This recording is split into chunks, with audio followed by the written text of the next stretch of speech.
Olá, queridas irmãs, queridos amigos. Estamos aqui para mais um programa O Espírito da Letra, analisando a obra de André Luiz, o livro Nosso Lar. Você sabe que nossos programas têm a finalidade de aprofundar um pouco os capítulos, os temas em que André Luiz se dedica a nos esclarecer, trazendo-nos informações muito importantes a respeito da vida no mundo espiritual. É o objetivo do programa O Espírito da Letra. No capítulo de hoje, no capítulo 42, eu sei, você lembra, não é? Lembra? Semana passada, o capítulo 41 falava sobre aquele momento especial, não é?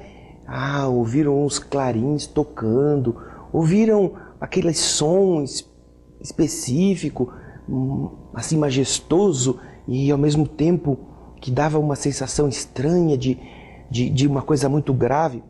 Era a Segunda Guerra Mundial que havia começado.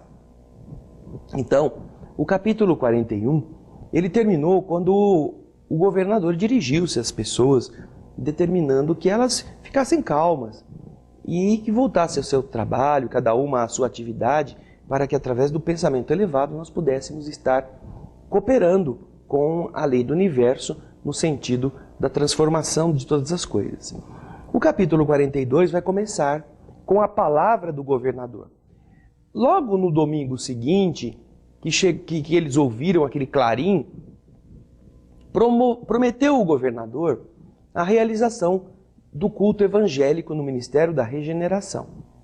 O objetivo era, segundo Narcisa disse, a preparação de novas escolas de assistência no Ministério do Auxílio e núcleos de adestramento no Ministério da Regeneração. Nós temos que nos organizar, disse Narcisa, e preparar determinados elementos para o serviço hospitalar urgente, apesar de o conflito, que é a guerra, não é? Se esteja ainda longe, se manifestando à distância, bem como também prepararmos através de exercícios adequados contra o medo.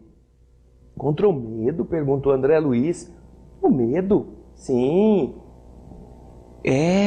Como não?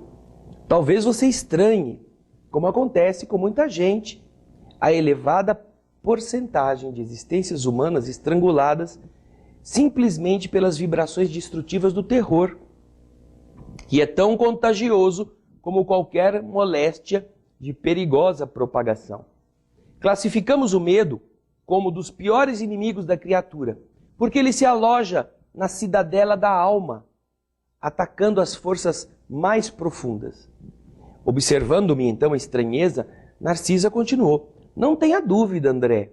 A governadoria, nas atuais emergências, coloca o treinamento contra o medo muito acima das próprias lições de enfermagem. A calma é garantia do êxito. Mais tarde, André, você compreenderá tais imperativos de serviço. André, então, fica surpreso com essa questão, o medo. Puxa, e você já pensou nisso? Quantas coisas nós não resolvemos direito porque o medo toma conta de nós, não é? Nós nos deixamos abater, nós adoecemos, porque o medo faz parte das nossas preocupações. Às vezes ele se torna maior do que o problema. Você tem um assunto para tratar com uma pessoa, e essa pessoa é o seu chefe, é um patrão, uma pessoa importante, você sofre muito, muito, muito mais por ter que ir falar com a pessoa do que por ter que tratar do assunto. O assunto em si, às vezes é uma bobagem. Mas o medo, aquela coisa, a agonia, às vezes faz a pessoa ficar doente, perde sono, tem dor de barriga, sua na mão. Tudo isto é o efeito físico do medo. Veja como isso é importante. Não encontrei argumentos de contestação para retrucar a Narcisa. Na véspera do grande acontecimento, diz André, tive a honra de integrar o quadro de cooperadores numerosos nos trabalhos de limpeza e ornamentação natural do grande salão. Aquele salão natural que seria consagrado ao chefe, ao governador da colônia. Estava ansioso, diz André. Pela primeira vez eu ia ver ao meu lado o nobre condutor que merecia a veneração de todos. Não me sentia sozinho em semelhante expectativa, porque havia inúmeros companheiros nas minhas condições. Tive a impressão de que toda a vida social do nosso ministério convergiu para o grande salão natural, desde o amanhecer do domingo, quando verdadeiras caravanas de todos os departamentos regeneradores chegaram ao local. O grande coro do templo da governadoria, aliando-se aos meninos cantores das escolas do esclarecimento, iniciou a festividade com um maravilhoso hino intitulado Sempre Contigo, Senhor Jesus, cantado por 2.000 vozes ao mesmo tempo.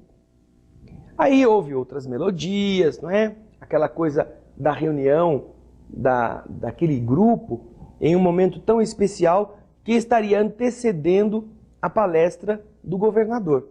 E assim, esse doce murmúrio era levado pelo vento que ajudava a harmonizar todas as coisas. Todo mundo poderia ter ingresso ao enorme recinto verde, que estava ali previsto para todos os servidores da regeneração.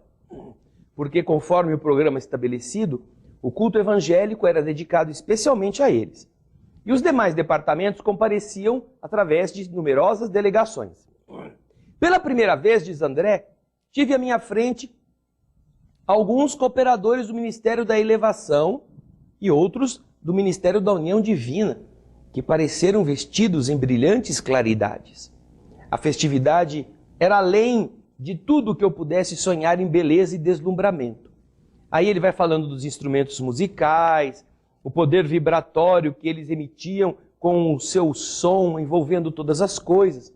E então, quando foi 10 horas, chegou o governador, acompanhado pelos 12 ministros da regeneração. O ministério onde André estava trabalhando. Nunca esquecerei o vulto nobre e imponente daquele ancião de cabelos de neve, que parecia estampar na fisionomia ao mesmo tempo a sabedoria do velho e a energia do moço. Olha só, como o mundo espiritual ele tem uma outra postura. Os espíritos eles estão sempre emitindo a sua vibração própria. A ternura do santo e a serenidade do administrador consciencioso e justo. Alto, magro, envergando uma túnica muito branca, muito limpa, muito alva. Olhos penetrantes e maravilhosamente lúcidos. Apoiava-se em um cajado, apesar de ele caminhar com um aprumo de jovem. Então, você está vendo? Agora a gente vai ouvir o governador. Ele vai falar com todo mundo, mas fique aí. Vai ser no próximo bloco, tá bom? Esperamos você.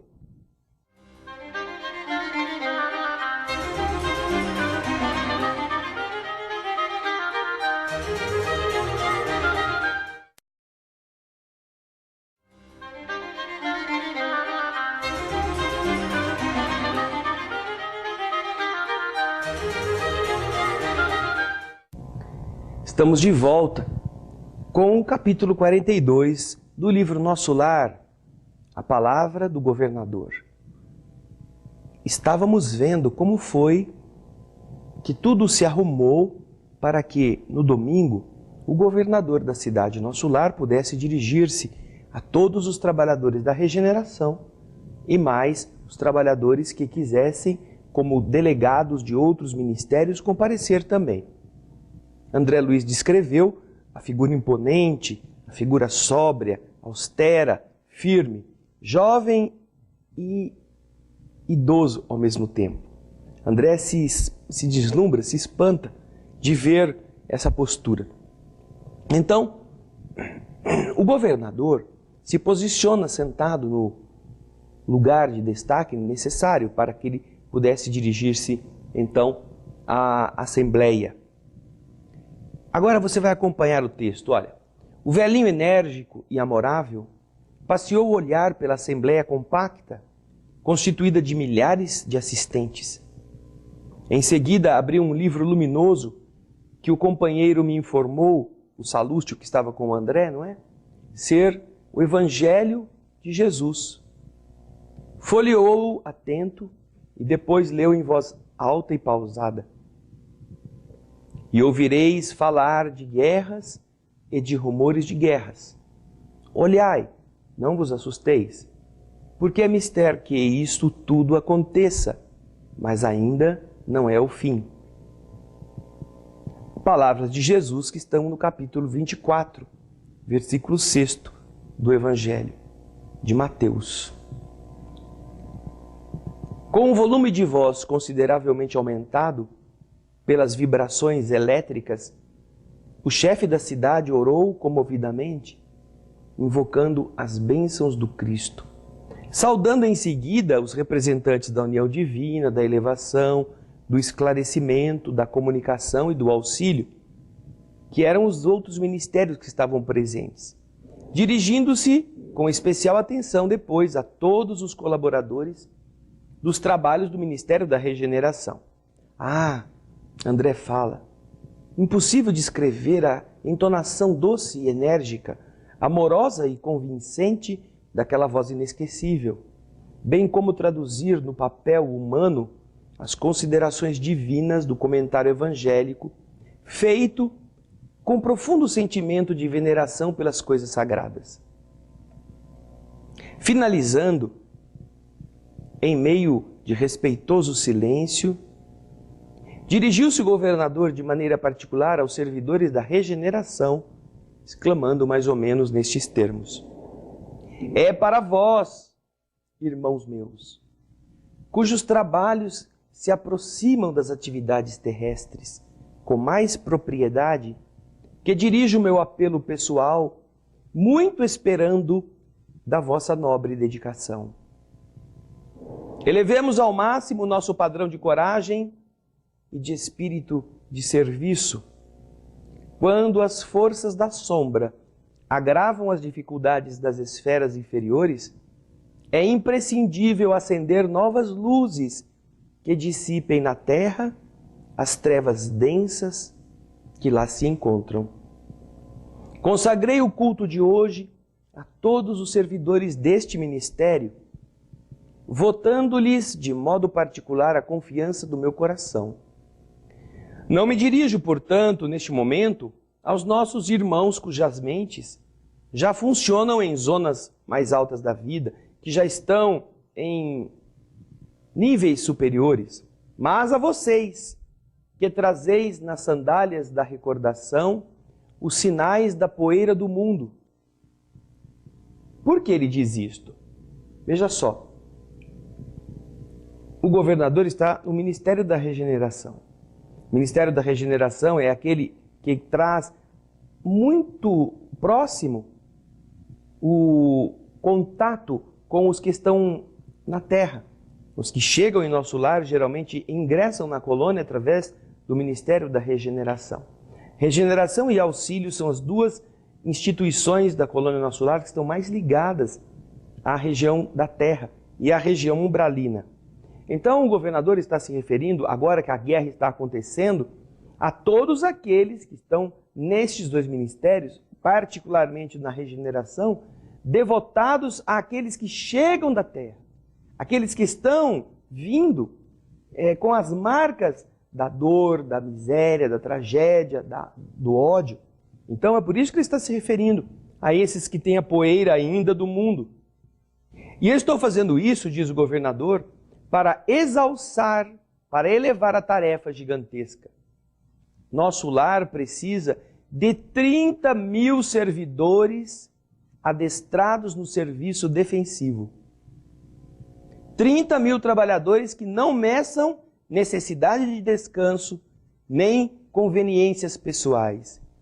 Enquanto durar a nossa batalha com as forças desencadeadas do crime e da ignorância, haverá serviço para todos nas regiões de limite vibratório entre nós e os planos inferiores.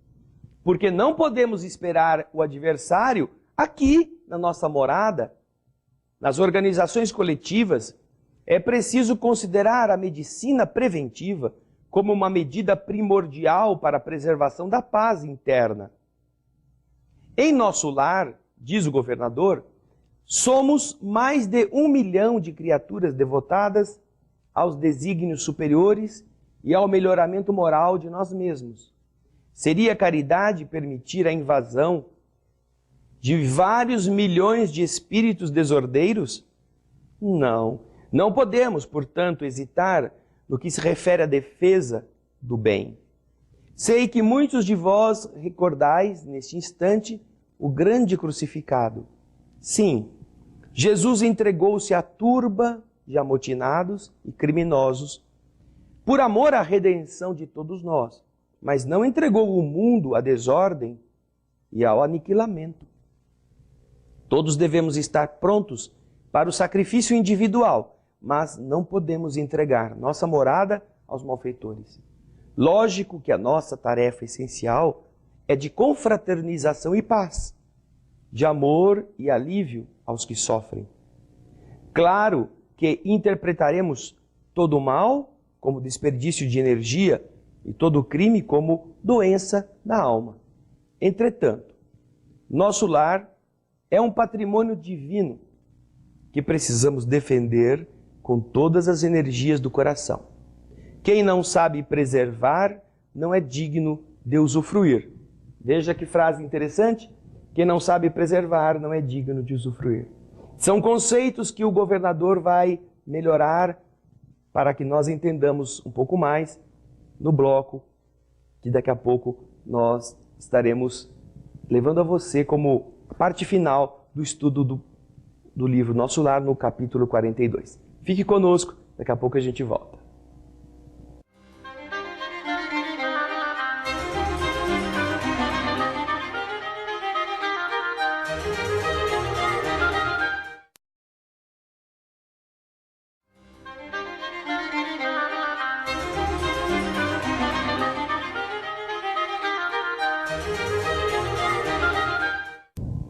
Estamos de volta com o programa O Espírito da Letra. Hoje o capítulo 42 do livro Nosso Lar, a Palavra do Governador. Nos blocos anteriores nós vimos o quê? No primeiro bloco, a preocupação de Narcisa em explicar ao André a necessidade de trabalhar o espírito de cada um contra coisas que são muito graves, como por exemplo o medo. O medo, diz Narcisa, ele é pior do que muitas das enfermidades. Porque, vamos dizer assim, ele é a causa, ele é o fator que desencadeia essas enfermidades. Depois chega o governador e ele começa a falar com as pessoas, depois de ler o capítulo 24 do Evangelho de Mateus.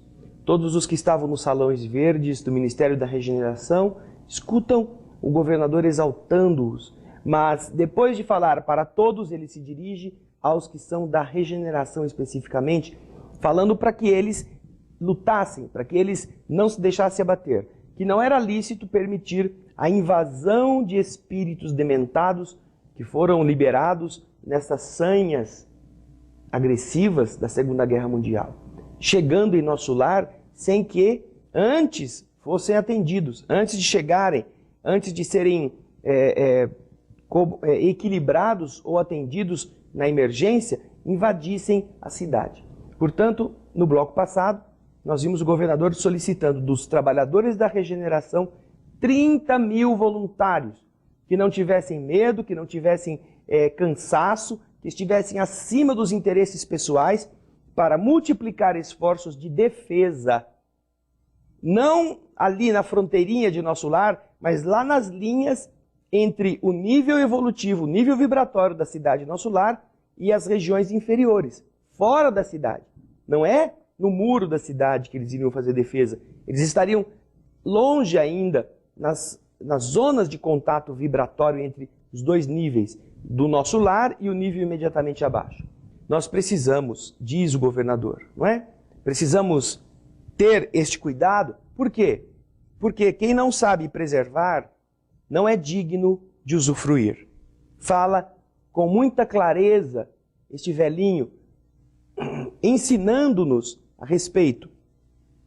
Preparemos, portanto, legiões de trabalhadores que trabalhem esclarecendo e consolando na terra, no umbral e nas trevas, em missões de amor, fraterno. Mas precisamos organizar neste ministério, antes de tudo, uma legião especial de defesa que nos garanta as realizações espirituais em nossas fronteiras vibratórias. Assim continuou o governador falando por muito tempo, encarecendo providências de caráter fundamental, tecendo considerações que jamais conseguiria eu aqui, diz André Luiz, descrever. Terminando os comentários, repetiu a leitura do versículo de Mateus, invocando de novo as bênçãos de Jesus e as energias dos ouvintes para que nenhum de nós recebesse dádivas em vão. Comovido e deslumbrado, ouvi as crianças entoarem o hino que a ministra veneranda intitulara A Grande Jerusalém. O governador desceu da tribuna sob vibrações de imensa esperança e foi então que brisas cariciosas começaram a soprar sobre as árvores, trazendo talvez de muito longe pétalas de rosas diferentes em azul maravilhoso, que se desfaziam de leve ao tocar nossas frontes, enchendo-nos o coração de intenso júbilo. Nós encontramos o esforço dos espíritos para consolar, para envolver as pessoas diante daquilo que viria, que já estava acontecendo e que estaria eclodindo no mundo espiritual depois que as primeiras bombas, as primeiras matanças fizessem suas vítimas. Não estava acontecendo a guerra no Brasil, não estava o conflito afetando nossa nacionalidade. Mesmo a nação portuguesa, muito ligada ao Brasil, não estava ainda em guerra.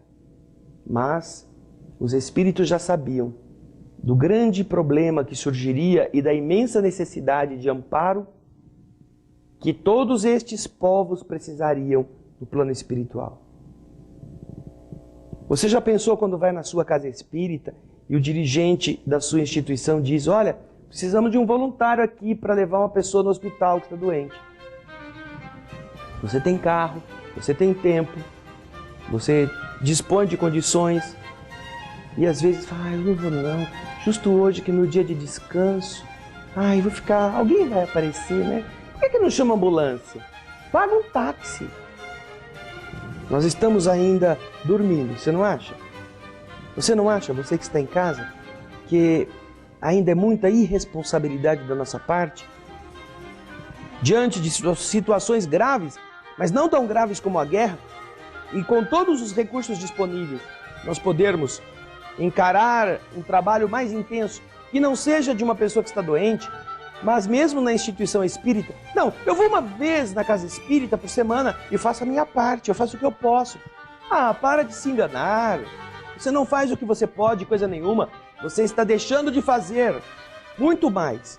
Porque acha que uma vez por semana tá bom, já é bonzinho, uma vezinha só, 2, 3, eu sou médio. Não, você é médio. E com este tipo de conceito, você acha que vai para o paraíso? Está esperando ir para o nosso lar lá, bater um papinho com o governador? Quem sabe o governador vai querer falar com você, não é? Preciso de 30 mil voluntários, entre vocês que são os que mais trabalham, porque estão mais presos à terra. Preciso ainda de mais 30 mil que dupliquem a hora de trabalho. Você pensa que o governador ficou falando sozinho? Não. A cidade tem 1 milhão de habitantes quando o livro foi escrito. Lembra disso? 1 milhão. Então, pediu 30 mil voluntários para irem lá na frente, hein? Fazer a defesa vibratória do perímetro. Pense bem. Nosso lar nos ensina muita coisa para trabalharmos contra o medo, mas para sermos trabalhadores. Não se iluda a respeito de sua realidade.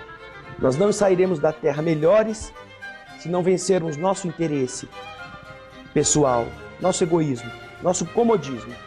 Porque se não fizermos isto, candidate-se sim a um pedacinho do umbral.